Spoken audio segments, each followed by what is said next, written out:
Olá, um bom dia, paz do Senhor. Vamos refletir nessa manhã sobre um texto que está no Evangelho de Lucas, capítulo 9, versículos 55 e 56. Diz assim: Voltando-se, porém, repreendeu-os e disse: Vós não sabeis de que espírito sois? Porque o Filho do Homem não veio para destruir as almas do homem, mas para salvá-las. Então, quando foi que o Senhor Jesus disse isso? Ele havia enviado mensageiros a Samaria, a uma aldeia de samaritanos, para que preparassem ali um lugar onde ele pudesse ficar nesse percurso que ele faria até Jerusalém.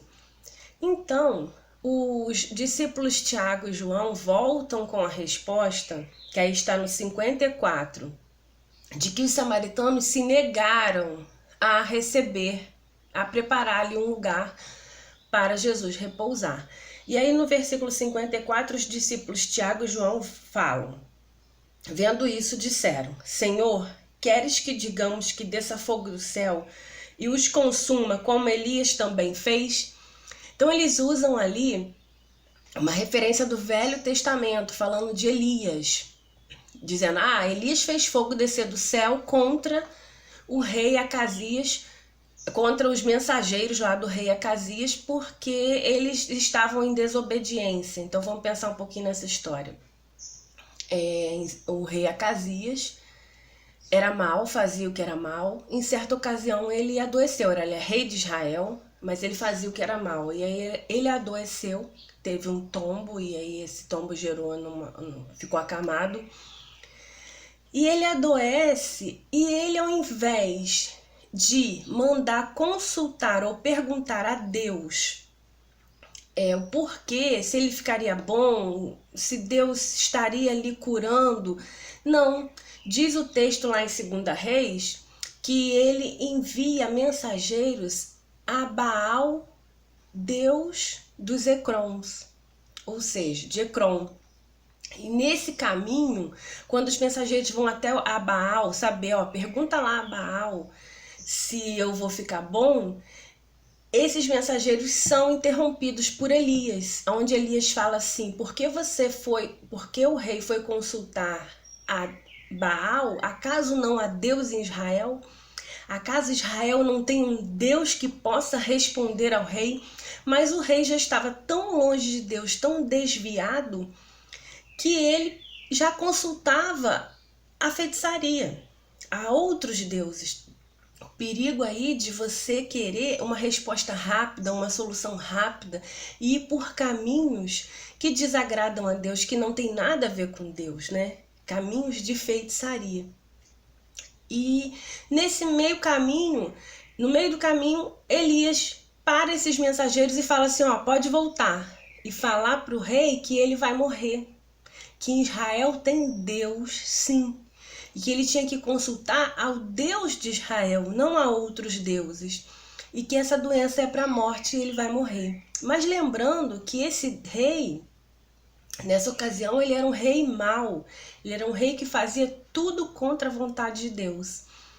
E aí, esse rei fica furioso e envia até Elias capitão com 50 soldados para que capture Elias, para que pegue Elias e leve até ele. E aí, nesse contexto, Deus faz descer fogo do céu e consome aqueles homens, aqueles soldados e aquele capitão. Consome 50, depois consome mais 50, e a palavra do Senhor ali se cumpre, o rei realmente morre. Então é num contexto de um Velho Testamento, não é num contexto da graça, é num contexto de desobediência. No Velho Testamento, a forma de Deus agir era diferente do que Cristo age hoje, né? Do tempo da graça, vamos dizer assim.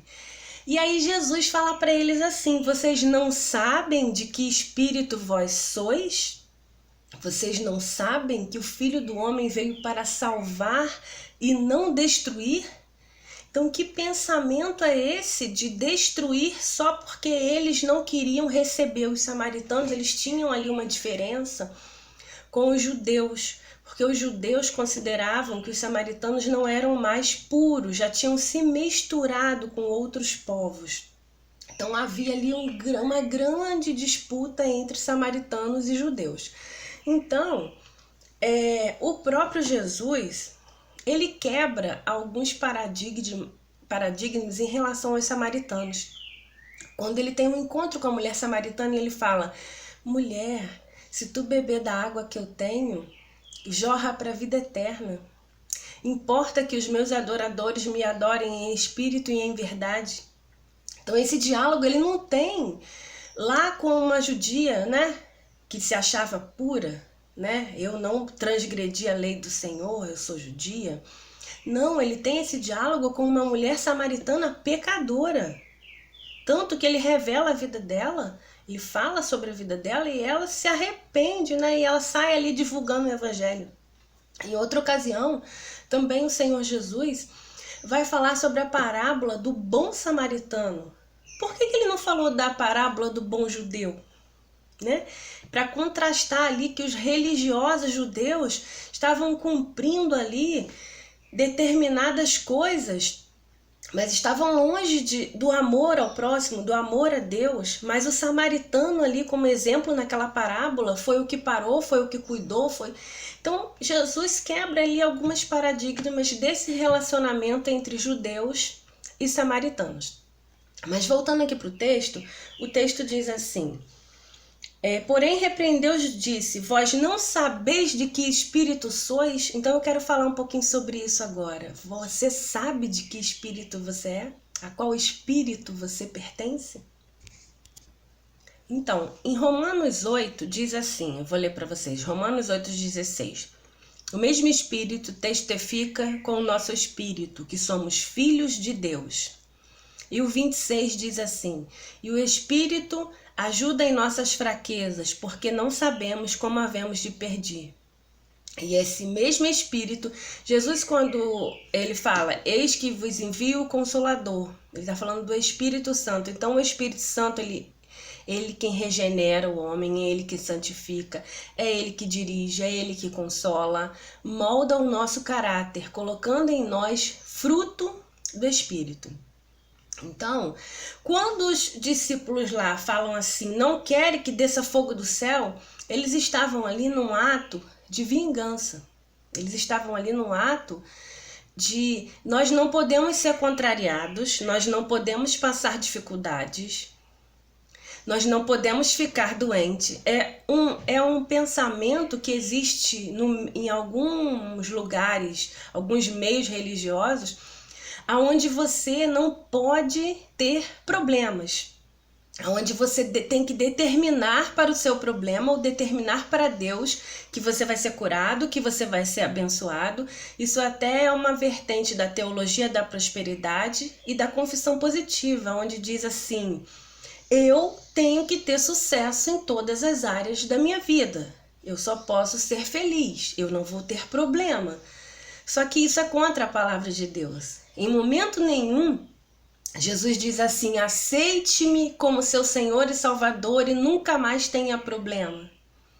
Mas ele diz: aceite, receba-me como Senhor e Salvador e receba o Espírito Santo de Deus. Então, é o Espírito Santo de Deus que testifica com o espírito humano. E aí molda a nossa vida e vai limpando a nossa vida. Às vezes a gente pode pensar assim, poxa, mas o que eu tô passando, o que me fizeram foi uma grande humilhação lá no meu trabalho, ou muitas pessoas vão usar desse artifício para pregar a palavra hoje, para dizer assim, você não pode ser humilhado, você não pode perder, você não pode sofrer. Só que a palavra de Deus não diz isso. A palavra de Deus diz: no mundo tereis aflições, mas eu venci o mundo. A palavra de Deus diz: amai ao próximo. Se você ama só o que vos ama, que benefício tem nisso? Amai os seus inimigos, diz na palavra de Deus.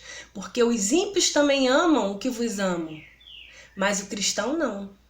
Então o cristão tem que ser diferente. Às vezes a gente pensa assim, poxa, mas é muito difícil receber uma afronta, receber algo ruim e não reagir. E não dar o troco, né? Porque o que os discípulos fizeram foi isso. Ah, Senhor, eles não querem receber o Senhor, não? faz descer fogo do céu. Eles são samaritanos mesmo, eles pensaram assim, eles não são mesmo filhos de Deus, porque eles acreditavam que o samaritano era excluído. Então, se eles não são filhos de Deus, desce fogo do céu. Só que o pensamento de Jesus não é esse. Ele fala, eu não vim para destruir, mas eu vim para salvar. E o cristão, ele é luz, ele é sal. E diz o texto que Jesus repreende-os. Repreende. Jesus não fala mansamente, não façam isso. Não, Jesus repreende e fala, olha, vocês estão errados, vocês estão agindo mal. Não é porque alguém não aceitou ainda ou porque alguém não professa que é cristão que você vai odiar. Pelo contrário, você tem que ser luz naquela vida para que aquela vida possa ser salva. E eu quero concluir o texto hoje com um texto que diz assim,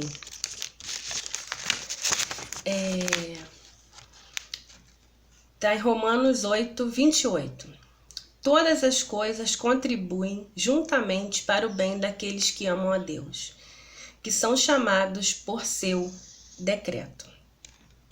Então, quando diz assim, todas as coisas contribuem para aqueles que amam a Deus. Se você é um servo fiel, se você ama a Deus, não se preocupe, porque todas as suas causas, todas as suas injustiças, todas as injustiças que você sofre, todos os problemas que você tem, de certa forma vão contribuir para moldar o seu caráter, vão contribuir para você estar mais próximo de Deus, vão contribuir para você ser uma pessoa melhor. Então, quando você tiver algum problema, quando eu tenho algum problema, muitas vezes a gente fica triste, a gente se ira, a gente tem ações que não agradam a Deus, porque nós somos seres humanos, mas todas as coisas contribuem para o bem daqueles que amam a Deus. Então coloque perante ao Senhor todas as suas ansiedades, coloque perante Ele todas as injustiças que você sofreu, porque Ele é o nosso advogado, Ele é o nosso juiz. Não sou eu que faço justiça com as minhas mãos, mas a palavra de Deus diz, amai. Amai até os vossos inimigos. Então, nessa hora você revela de que espírito vós sois, de que espírito você é. Porque a palavra de Deus diz que quem é do Espírito de Deus tem fruto do Espírito, tem o seu caráter moldado. Então, nessa manhã, reflita sobre isso. O que você tem passado, o que você tem transmitido, até para aqueles que te humilham. Você é sal? Você é luz? Que o Senhor te abençoe, que o Senhor te guarde, que o Senhor abençoe abundantemente a sua vida. Obedeça, que todas as coisas vão contribuir para o seu bem. Em nome de Jesus. Um abraço, fica com Deus.